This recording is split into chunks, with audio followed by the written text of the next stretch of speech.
Magandang gabi mga masters, bali ngayon po ay 4 na videos po ma-upload ko po sa aking YouTube channel. Tama nga mga masters, 4 na videos nga po ang ma-upload ko po. Yon, what's up mga masters, nandito na naman tayo sa panibagong araw, panibagong kabanata na naman ang pagsasama-samahan natin ngayon guys.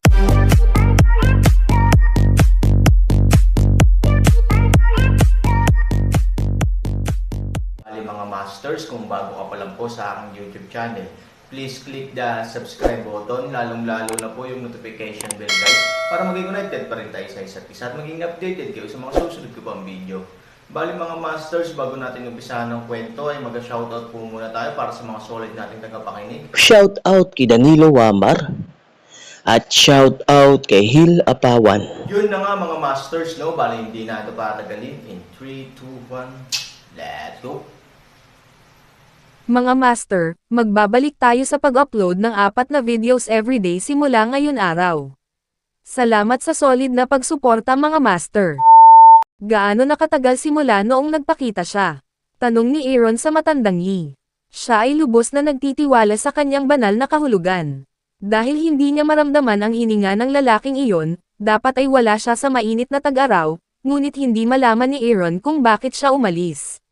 Pagkatapos kong masugitan, patuloy akong lumapit sa iyo, ngunit lumipas ang 2 araw, sabi ni Yi. Sapat na ang 2 araw para umalis siya sa mainit na tag-araw. May kaunting pagdududa ang Aaron. Ano ang layunin ng pagdating ng taong ito sa lupa? Bakit pinili niyang umalis sa mainit na tag-araw sa unang pagkakataon? Dahil ba sa nararamdaman niyang mas malakas siya kaysa sa sarili niya, o dahil may iba siyang layunin? Ano man ang dahilan o kung ano ang kanyang layunin, dapat siyang mahanap ng Aaron sa pinakamaikling panahon, baka masira niya ang balanse ng lupa. Ang apocalypse ba ay hindi lamang mayroong eyeliner sa mainit na tag-araw, ngunit mayroon din sa ibang mga bansa? Tanong ni Aaron sa matandang Yi. Sa ilalim ng apocalypse, mayroon ding intelligence organization, na responsable para sa buong mundo. Skynet ang pangalan nito. Ginagamit namin ang Skynet para mamolekta ng pandaigdigang impormasyon, sabi ni Yi. Good. Gusto kong malaman ang bawat espesyal na kaganapan sa mundo.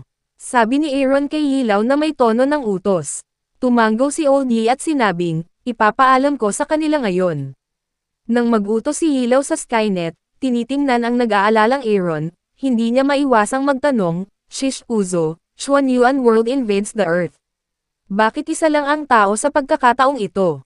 Wala silang komprehensibong plano, ipadala ang taong ito upang subukan ang sitwasyon. Ang matandang Yi ay natatakot na harapin ang bagay na ito sa kanyang puso. Bagamat mayroon na siyang sobrang lakas ng Badengjing, vulnerable pa rin siyang umatake sa harap ng lalaking iyon. Ito ay halos nagpapaisip sa kanya kung anong uri ng pinsala ang ay dudulot sa lupa kung ang isang malaking bilang ng mga eksperto ay sumalakay sa mundo ng Xuanyuan. Higit pa rito, ang apocalypse ay hindi kasing lakas ng 100 taon na ang nakalilipas. Halos imposibleng pigilan ang mga makapangyarihang tao sa mundo ng Xuanyuan na gumawa ng kaguluhan sa mundo. Iniisip din ng Aaron ang problemang ito, ngunit ang sinabi ni Hilaw ay halos imposible. Ang mundo ng Xuanyuan ay dumanas din ng matinding pagkalugi sa Centennial War. Ngayon sa buong mundo ng Xuanyuan, bawat isa sa 3 bansa ay may sariling malakas na dibisyon. Bukod dito, pagkatapos na hatiin ang mundo ng Xuanyuan sa 3 bansa, ang kapangyarihan ay nahati din ng malaki, at walang bansa ang nagkaroon ng independenteng kapital upang salakayin ang mundo. Ang tanging paraan upang malaman kung ano ang nangyari ay upang mahuli ang isang tao. Sabi ni Aaron. Wala na ring sinabi si Hilaw, dahil alam niyang wala siyang maitutulong sa bagay na ito, kaya hindi na siya magdadagdag ng gulo sa Aaron. Dahil si Hilaw ay malubhang nasugatan, hinayaan siya ni Aaron na manirahan sa villa sa gilid ng burol.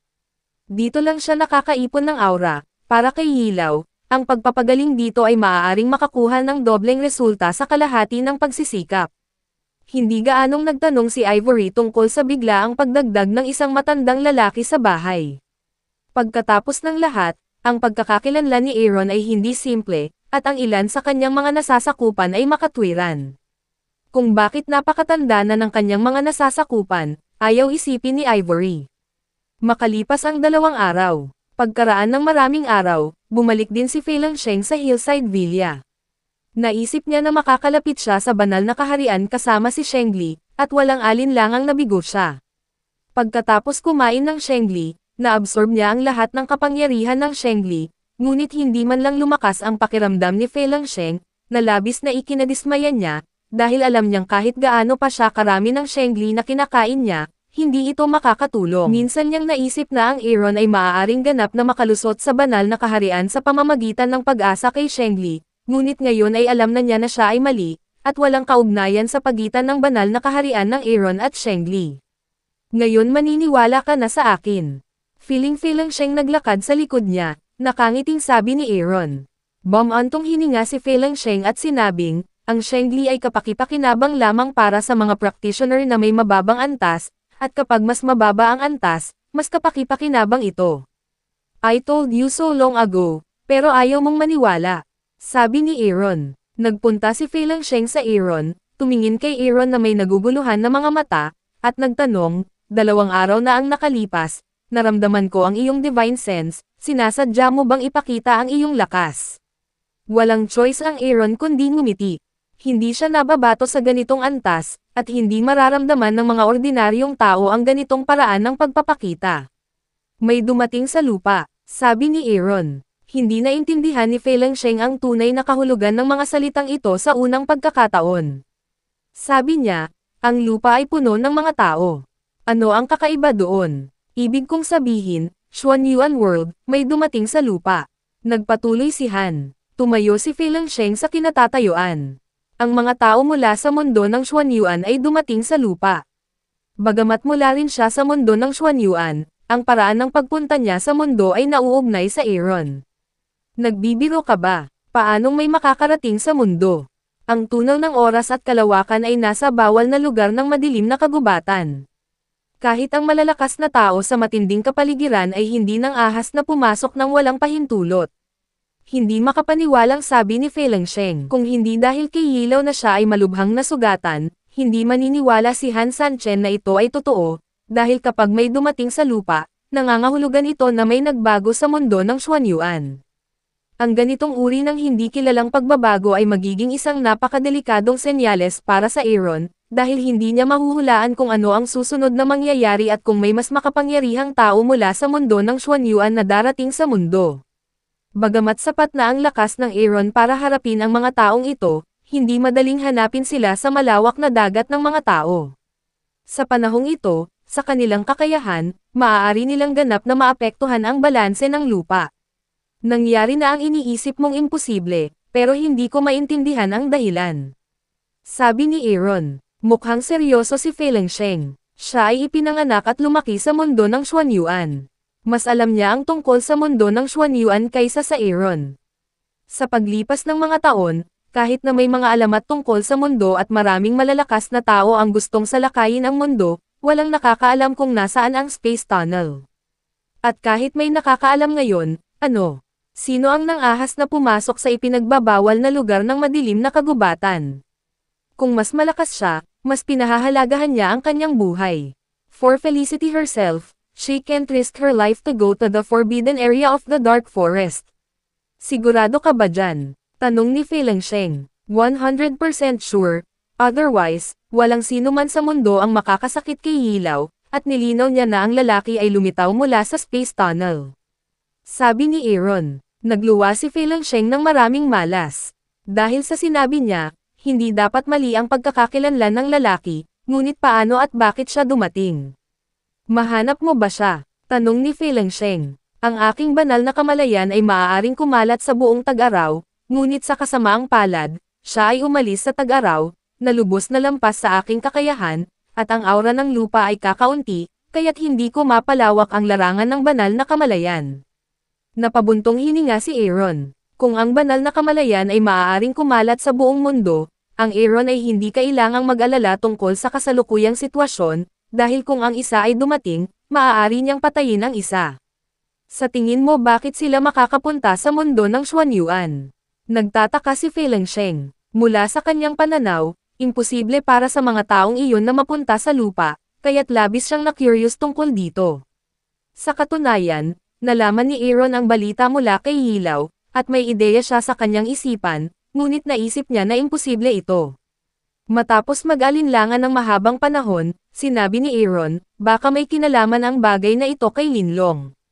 Linlong. Kumunat ang noo ni Fei Lingsheng at sinabing, paano ito maiuugnay kay Linlong? Ngayon ay natutulog pa si Linlong. Kung ito ay normal, sa yugtong ito ng Linlong, hindi ito gising. Pero ngayon, normal na ba talaga? Ang muling pagsilang ni Aaron lamang ay naging napaka-abnormal, at maging si Fei Lingsheng ay isinilang na muli kasama niya sa lupa. Hindi katakataka na maagang nagising si Linlong. Higit sa lahat, si Linlong ay isang mas mataas na antas na nilalang sa kalawakan. Hindi matiyak ni Aaron kung maaapektuhan siya ng pabalik na daloy ng panahon. Bukod dito, ang taong iyon ay maaaring pumunta sa lupa sa pamamagitan ng ipinagbabawal na lugar ng madilim na kagubatan. Hindi naniniwala ang Aaron na wala itong kinalaman kay Linlong. Pagkatapos ng muling pagsilang sa sarili, maraming bagay ang nagbago. Hindi kakaiba para kay Linlong na gumising ng maaga. Sabi ni Aaron, kung si Linlong talaga, bakit hindi napunta sa lupa ng mag-isa? Napakaraming tanong na dapat sagutin ni Fei Lingsheng, dahil puno ng pagdududa at palaisipan ang kanyang isip. Nakakalungkot na hindi alam ng Aaron ang lahat. Hindi niya alam ang kasalukuyang sitwasyon ng mundo ng Xuanyuan. Paano niya matutulungan si Fei Lingsheng na malutas ang mga puzzle na ito? I don't know. Next, I have to go step by step. And the best way is for me to guard the space tunnel. Once someone comes, I can nip this danger in the cradle.